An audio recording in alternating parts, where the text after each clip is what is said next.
Asian games में अब भारत का अब तक सबसे शानदार प्रदर्शन। महिला कबड्डी ने भारत को दिलाया एशियन गेम्स में 100वां मेडल। तीरंदाजी में आज 2 गोल्ड मेडल के साथ भारत की शानदार शुरुआत। ओजस देवताले, ज्योति सुरेखा ने जीता गोल्ड।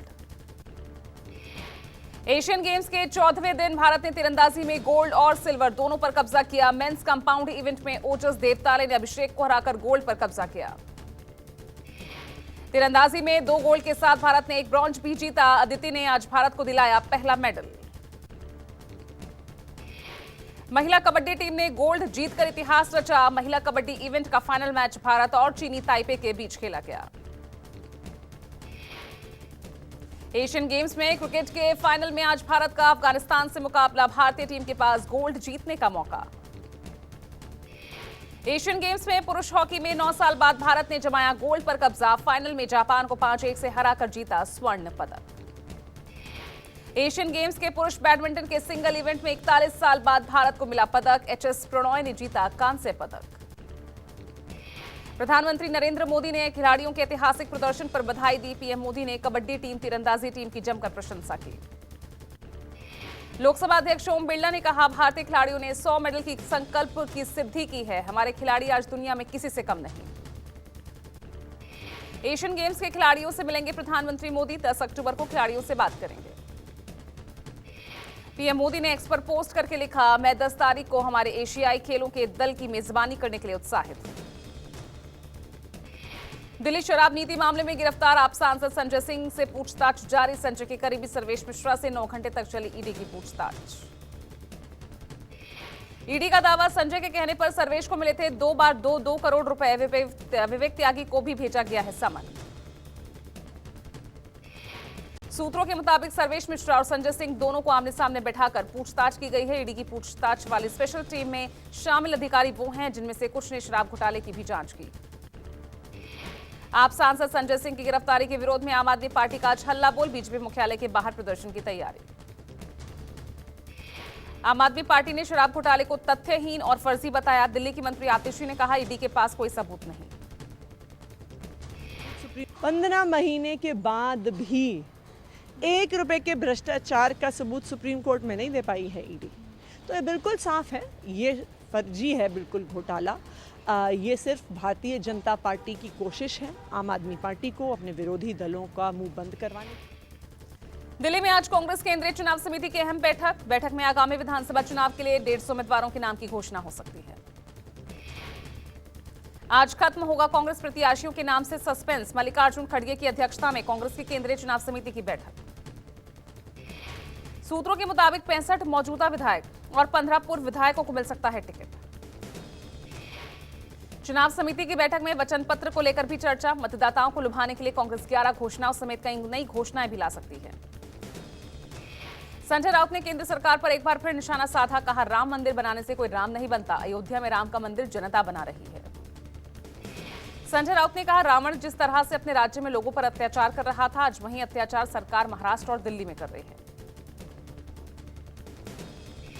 रावण जिस तरह से अत्याचार कर रहा था उनके राज्य में लोगों में, आज वही अत्याचार आज की सरकार महाराष्ट्र में और दिल्ली में कर रही है। राहुल गांधी सत्ता पे नहीं है, हमारी सत्ता आ जाएगी तब राम राज्य बनेगा। अमित शाह का आज उत्तराखंड दौरा। मध्य क्षेत्रीय परिषद की बैठक में करेंगे शिरकत। देहरादून में पुलिस विभाग के कार्यक्रम में अमित शाह लेंगे हिस्सा। मुख्यमंत्री मनोहर लाल खट्टर हरियाणा की आम जनता को करेंगे संबोधित। शाम 5 बजे सीएम की विशेष चर्चा कार्यक्रम के माध्यम से स्कूल मैनेजमेंट कमेटी के विषय पर संवाद करेंगे मुख्यमंत्री। पूर्व विधायक इमरान मसूद आज कांग्रेस में होंगे शामिल। दिल्ली कांग्रेस मुख्यालय में पार्टी अध्यक्ष खड़गे और राहुल की मौजूदगी में थामेंगे हाथ। पश्चिमी यूपी की सियासत, इमरान मसूद की पकड़ मजबूत है। कांग्रेस ज्वाइन करेंगे मसूद। केंद्रीय गृह मंत्री अनुराग ठाकुर ने, आपको बता दें कि केंद्रीय मंत्री अनुराग ठाकुर उन्होंने कहा है कि तारीखों की घोषणा होने दीजिए। मध्य प्रदेश में रिकॉर्ड सीट से जीतेंगे। इंदौर में मंच से बोले बीजेपी नेता कैलाश विजयवर्गीय। कहा, मैं यहां सिर्फ विधायक बनने नहीं आया हूं, जिम्मेदारी ऐसी मिलेगी कि भोपाल से बैठकर इशारा करूंगा। प्रसन्नता है कि यहाँ के पार्षद बहुत अच्छे, कार्यकर्ता बहुत अच्छे, इतने अच्छे कार्यकर्ता हैं कि मैं अगर समय नहीं दूंगा, खाली भोपाल से बैठ के इशारा करूंगा तो आपका काम हो जाएगा।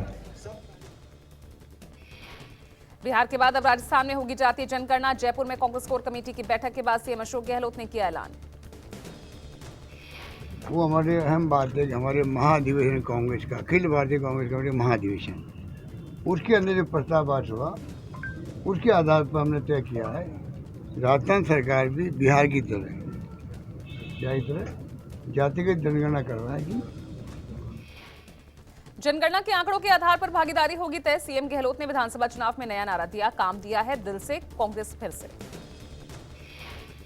कांग्रेस कोर कमेटी की बैठक के दौरान पीसीसी चीफ गोविंद सिंह डोटासरा ने कहा, जल्द ही राजस्थान में कांग्रेस की 6 बड़ी जनसभाएं होंगी।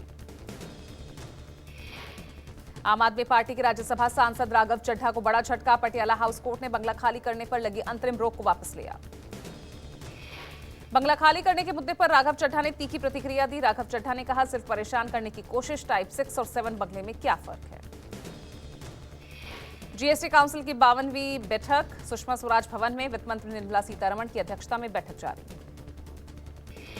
फिटमेंट कमेटी के रिजेक्ट प्रस्ताव पर काउंसलिंग लेकर निर्णय लिया जाएगा।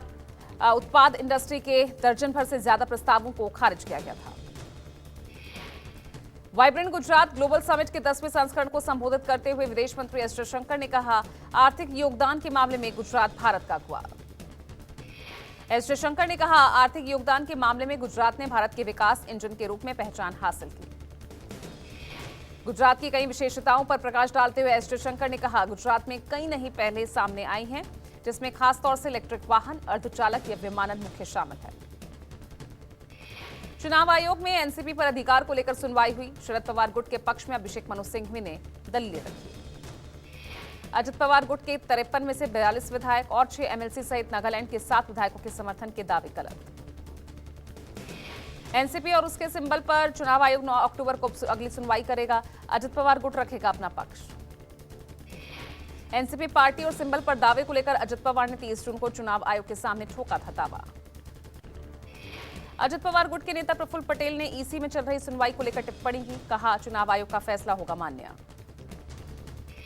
इंडिया गठबंधन की अगली मीटिंग पश्चिम बंगाल में हो सकती है। सूत्रों के मुताबिक कई दलों के नेताओं ने बंगाल में बैठक को लेकर सुझाव दिया। पश्चिम बंगाल के राज्यपाल सीवी आनंद बोस आज 3 सदस्यीय टीएमसी प्रतिनिधिमंडल से करेंगे मुलाकात। राजस्थान चुनाव के लिए चंद्रशेखर आजाद की पार्टी 20 उम्मीदवारों की पहली सूची आज जारी करेगी। सीएम योगी आदित्यनाथ आज करेंगे केदारनाथ बद्रीनाथ के दर्शन। कल सीएम धामी से मिले थे उत्तर प्रदेश के मुख्यमंत्री योगी आदित्यनाथ। उपराष्ट्रपति जगदीप धनखड़ आज श्रीगंगानगर जाएंगे, किसानों से करेंगे संवाद। जम्मू कश्मीर के कुपवाड़ा में उपराज्यपाल मनोज सिन्हा ने कहा, पिछले 3 सालों में कुपवाड़ा ने जोश के साथ नए विकास का रास्ता तय किया। उपराज्यपाल मनोज सिन्हा ने कहा, पर्यटन की दृष्टि से कुपवाड़ा में काफी काम हो रहा। पिछले सालों की तुलना में यहां भारी संख्या में पर्यटक आ रहे। सिक्किम की तीस्ता नदी में लगातार हो रहे विस्फोट। अचानक आई बाढ़ में सेना के गोला बारूद नदी में बह गए थे। कल हुए अचानक विस्फोट से खेलते हुए धमाके में 2 मासूमों की मौत हो गई थी। घटना में 5 लोग घायल हुए थे। सिक्किम में बाढ़ से मचा हाहाकार, अब तक 26 की मौत, 140 से ज्यादा लापता। आपदा के चौथे दिन मलबे और कीचड़ में फंसे लोगों को बचाने का काम जारी। प्राकृतिक आपदा में हजारों लोग प्रभावित। सिंगताम के पास ब्रुदांग में सेना के वाहनों, दुकानों को खोद कर निकाला जा रहा। सिक्किम में अचानक आई बाढ़ से राहत और बचाव कार्य जारी है। रिजर्व बटालियन के सैनिक बचाव अभियान में लगे हुए। सिक्किम में हुए नुकसान का जायजा लेने के लिए केंद्रीय टीम गठित। केंद्र सरकार ने राज्य आपदा राहत कोष को 44.80 करोड़ रुपए की मंजूरी दी। बंगाल के कूच बिहार में हुए फ्लैग मीटिंग में बांग्लादेश ने 2 शव भारत को सौंपे। सिक्किम आपदा में अचानक आई बाढ़ से बहे शवों को सौंपा। भारत और बांग्लादेश के गितालदह बॉर्डर पर दोनों देशों के बीच हुई फ्लैग मीटिंग। बैठक में दोनों देशों के सीमा प्रहरियों के साथ दोनों देशों के पुलिस अधिकारी भी मौजूद रहे। बांग्लादेश पुलिस को लाल मोनिहाट इलाके में तीस्ता नदी में तैरते हुए मिले थे 2 शव। सिक्किम के मुख्यमंत्री प्रेम सिंह तमांग ने बाढ़ प्रभावित क्षेत्रों का दौरा किया। मंगन के राहत शिविरों में भी सीएम पहुंचे। बंगाल के पश्चिम मेदिनीपुर में भारी बारिश के चलते बाढ़ जैसे हालात। इसरो जल्द शुरू करेगा गगनयान मिशन के लिए मानव रहित उड़ान परीक्षण। फ्लाइट टेस्ट व्हीकल अबॉर्ड मिशन 1 की तैयारी चल रही है। इसरो ने दी गगनयान मिशन लॉन्च करने के बारे में जानकारी। 3 दिनों के मिशन के लिए 3 सदस्यीय दल को 400 किलोमीटर की अंतरिक्ष उड़ान की क्षमता का करेगी प्रदर्शन। चुनाव से पहले एक्शन में एमपी पुलिस। छतरपुर में पुलिस ने बोलेरो गाड़ी से बरामद किए 13,72,000 रुपए। पुलिस ने गाड़ी में पैसे के साथ कुछ दस्तावेज भी बरामद हुए हैं। पुलिस बरामद पैसे के लिए जांच में जुट गई है। नवरात्रि के पहले गुजरात के राजकोट के गरबा की धूम। नवरात्रि के उत्सव से पहले जुम्बा पावर गरबा की तैयारी में जुटे लोग। पटना के बेउर जेल में छापेमारी। एसडीएम पटना सदर, एएसपी सदर, एसडीपीओ फुलवारी समेत कई थानों की पुलिस ने जेल में रेड की। जेल के अंदर कई सेल की तलाशी ली जा रही है। आने वाले त्योहारों के मद्देनजर रूटीन रेड की गई है। देवरिया में हुए नरसंहार का मामला। मृतक प्रेमचंद यादव के घर पर चिपकाया गया नोटिस। खलियान और वन विभाग की भूमि पर खड़ा है मृतक प्रेमचंद यादव का आलिशान मकान। इसी को लेकर कहासुनी में 2 पक्षों में खूनी संघर्ष हुआ था। अमेरिकी राष्ट्रपति चुनाव की उम्मीदवारी की दौड़ में शामिल विवेक रामास्वामी का बड़ा बयान। कहा, पुतिन बुरे हैं, इसका मतलब ये नहीं कि यूक्रेन अच्छा है। ईरान की एक्टिविस्ट नरगिस मोहम्मदी को 2023 का नोबेल शांति पुरस्कार। नरगिस ने कहा, महिलाओं के उत्पीड़न के खिलाफ जारी रखूंगी लड़ाई। सीरिया के होम्स प्रांत में कैडेट ग्रेजुएशन सेरेमनी के दौरान ड्रोन हमला, 100 की मौत। क्रिकेट वर्ल्ड कप में अभियान के आगाज से पहले भारत को झटका। 8 अक्टूबर को ऑस्ट्रेलिया के खिलाफ पहले मैच में नहीं खेलेंगे opener Shubman Gill. World cup में आज 2 मुकाबले। दिल्ली में दक्षिण अफ्रीका और श्रीलंका के बीच मैच अरुण जेटली स्टेडियम में 2 बजे शुरू होगा। दूसरा मैच हिमाचल के धर्मशाला में। आज अफगानिस्तान और बांग्लादेश के बीच, दोनों के बीच कड़े मुकाबले की संभावना। वर्ल्ड कप में पाकिस्तान ने धमाकेदार जीत से शुरुआत की। हैदराबाद में नीदरलैंड को 81 रनों से हराया। नीदरलैंड के star allrounder Bas de Leede का शानदार प्रदर्शन। अक्षय कुमार की फिल्म मिशन रानीगंज ने ओपनिंग डे पर काफी धीमी शुरुआत की। फिल्म ने बॉक्स ऑफिस पर पहले दिन करीब 3 करोड़ का बिजनेस किया। शाहिद कपूर ने अपने अपकमिंग इवेंट के लिए कियारा आडवाणी के साथ रिहर्सल डांस किया। वीडियो में प्रैक्टिस के दौरान वरुण धवन, टाइगर श्रॉफ, जैकलीन फर्नांडिस भी डांस करती नजर आई। केंद्रीय मंत्री नितिन गडकरी की बायोपिक पर बनेगी फिल्म। फिल्म के पोस्टर के साथ title highway man of India release हुआ। एक्ट्रेस करीना कपूर ने अपनी अपकमिंग फिल्म सिंघम अगेन की शूटिंग की झलक सोशल मीडिया पर शेयर की।